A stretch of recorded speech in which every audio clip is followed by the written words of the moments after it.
사건 시작을 거슬러 올라가면 2012년 7월에 콘서트에서 티아라 멤버였던 화영 씨가 무대에 오르지 못하게 되면서 멤버들이 SNS로 글을 남겼거든요. 그게 화두가 됐는데 일단 은정 씨가 이런 글을 남겼어요. 의지가 사람을 만들 수 있다.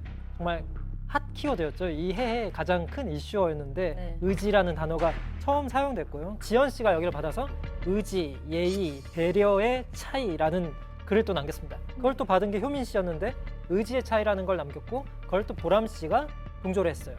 그러다 보니까 이제 다음에 이제 화영 씨의 입장이 나와야겠죠. 화영 씨는 또 이런 글을 남겼습니다. 의지만으로 무리일 때가 있다. 그러니까 서로 제대로 저격글을 이러다 보니까 왜냐면 멤버들끼리 그런 일이 왕왕 있더라도 안에서 숙소에서 해결하거나 이런 경우가 있는데 모두가 볼 수 있는 공개적인 글에 올리면서 이게 이제 화두에 오른 거죠. 티아라 왕따 설이.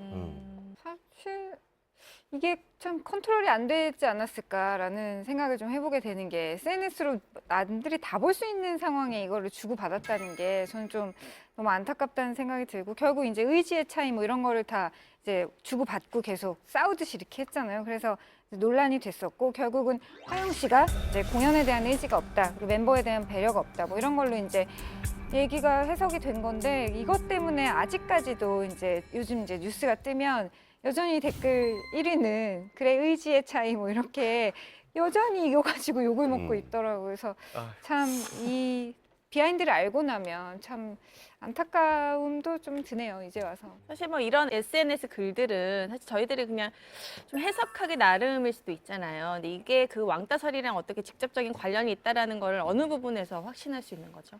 사실 이게 결과론적인 이야기일 수도 있는데 이제 와서 다시 보니 왕따가 맞았구나라고 이제 끼워 맞추기식 물증이라고 보면 되겠는데요. 2012년 7월에 티아라들이 그 멤버들이 모여서 이제 오프닝 멘트로 출발 이렇게 외치는 부분이 있었대요. 근데 그때 효민 씨가 팔을 옆으로 들면서 이 손으로 화영 씨의 눈을 찌르는 모습이 이제 포착이 됐다고 하고 이걸 보면서 이것 봐라고 했던 거고 이렇게 출발 이렇게 한 거죠. 뭐 이런 식으로 네. 그리고 또 두 번째로는 일본에서 한 오락 프로그램을 같이 촬영을 하는데 이렇게 뭐 멤버들이 화영이에게 떡을 막 억지로 막 입을 먹이는 입에 넣고 먹이는 듯한 모습이 보였어요. 그걸 보면서 아 이거 역시 괴롭히는 거라고 사람들이 굉장히 많은 삿대질을 했었죠. 제가 티아라 요때 제가 스타일리스트였고 오. 이들이 어떻게 픽업이 되는지 다 아는 사람이에요 저는. 네.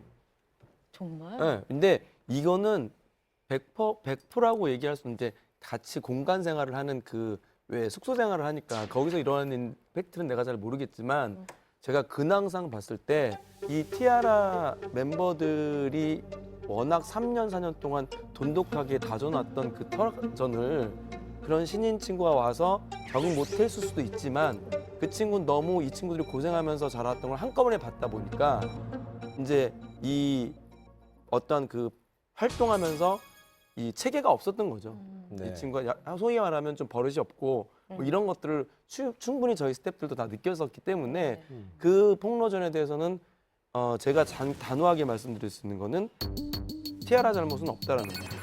그 머리 감겨주고 이런 미용실에 있는 친구한테 네. 샴푸라고 이름을 불렀대요. 어머. 그 정도 샴푸. 이렇게 그러니까 사람 그게 부를 때. 뭔 얘기? 그러니까 예를 들면 헤어 메이크업 언니 뭐 이게 누구 언니가 아니라 샴푸 가자 뭐 이런 식으로 그래가지고 그런 이제 일파만파 스태프들한테 안 좋은 소문이 퍼지기 시작한 거예요. 아이고야. 그러니까 티아라 애들은 네네. 함구 사장님이 함구해라. 괜히 말이 커진다. 그래서 SNS도 안 하고 그때 엄청 억울했어요. 그냥 말을 많이 안 했었어요 그쪽에서 오히려.